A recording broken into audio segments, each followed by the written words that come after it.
kita jumpa lagi teman-teman, para penonton semua, para subscriber. Teman-teman semua, apakah sudah mendapatkan salinan dari peraturan pemerintah pengganti Undang-Undang Cipta Kerja? Di deskripsi video ini saya nanti akan memberikan link download, ya, bisa download nanti di sana salinan peraturan pemerintah pengganti Undang-Undang Cipta Kerja ini. Di mana sebelumnya kita mengetahui bahwa Undang-Undang Cipta Kerja tersebut, yaitu Undang-Undang Nomor 11 Tahun 2020, sudah disahkan dan sudah diundangkan pada tanggal 2 November tahun 2020. Kemudian pada tahun 2021 ada beberapa pemohon uji materi terhadap Undang-Undang Cipta Kerja. Kemudian Mahkamah Konstitusi memberikan amar putusan terhadap Undang-Undang Cipta Kerja yang menyatakan bahwa Undang-Undang Cipta Kerja inkonstitusional. Setelah Mahkamah Konstitusi memberikan putusan terhadap uji materi tersebut, pada tahun 2022 ini dikeluarkanlah pengganti Undang-Undang Cipta Kerja. Nah, teman-teman, kalau sebelumnya Undang-Undang Cipta Kerja itu kita lihat lumayan banyak, ya teman-teman. Mungkin teman-teman sudah membaca semua, ya. Saya juga sudah mendapatkan bukunya, saya sudah mendapatkan undang-undangnya, ya. Setebal ini teman-teman, ya, setebal ini berisi 860 halaman.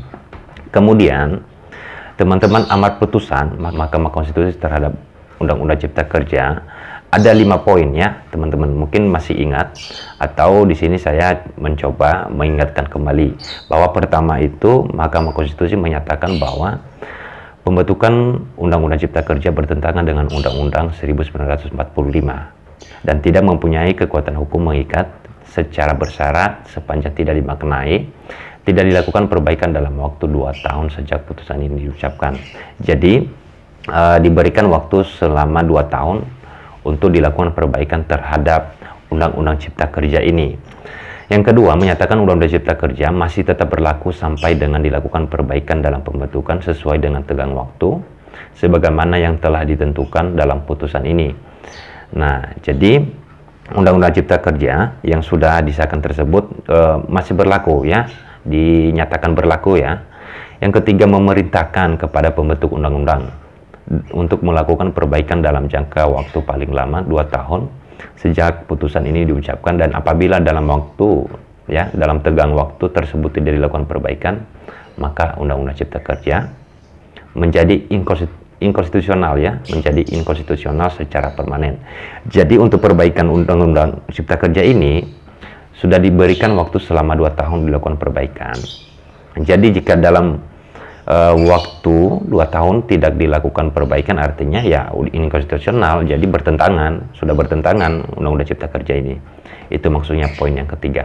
Yang poin keempat, menyatakan apabila dalam tengah waktu 2 tahun pembentuk undang-undang tidak dapat menyelesaikan perbaikan Undang-Undang Cipta Kerja, maka di undang-undang atau pasal-pasal atau materi muatan undang-undang yang telah dicabut atau diubah oleh Undang-Undang Cipta Kerja dinyatakan berlaku kembali. Nah, di dalam Undang-Undang Cipta Kerja ini ada beberapa undang-undang yang sudah masuk, ya, yang dimasukin di dalam Undang-Undang Cipta Kerja ini. Karena dulu lebih dikenal nama Undang-Undang Cipta Kerja ini adalah Omnibus Law.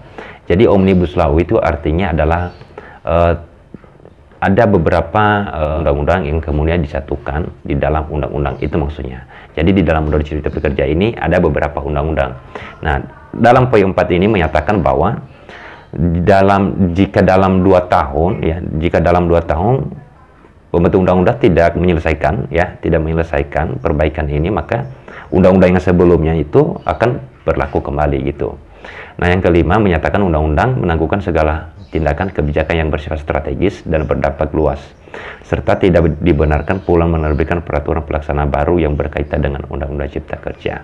Nah, itu amar putusan Mahkamah Konstitusi pada tahun 2021, ya teman-teman, ya. Pada tahun 2021 itu kalau saya tidak salah waktu itu diucapkan pada tanggal 25 November 2021. Dan kemudian setelah dihitung, kalau dihitung berarti tahun 2020, tahun 2021, tahun 2022 ini ya berarti sudah 2 tahun, ya.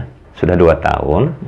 Kemudian dikeluarkan peraturan pemerintah pengganti undang-undang Perpu nomor 2 tahun 2022.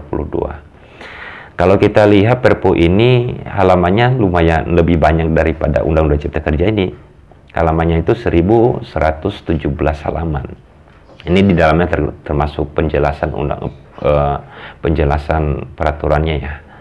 Nah, apakah peraturan pemerintah pengganti Undang-Undang Cipta Kerja ini sudah cukup mengganti Undang-Undang Cipta Kerja, di mana Undang-Undang Cipta Kerja sebelumnya adalah terdiri dari beberapa undang-undang. Nah, yang menjadi pertanyaannya lagi, ketika bisa mewakili ya, menggantikan Undang-Undang Cipta Kerja ini, apakah undang-undang yang sudah masuk di dalam Undang-Undang Cipta Kerja sudah cukup mewakilkan, sudah cukup menggantikan ya?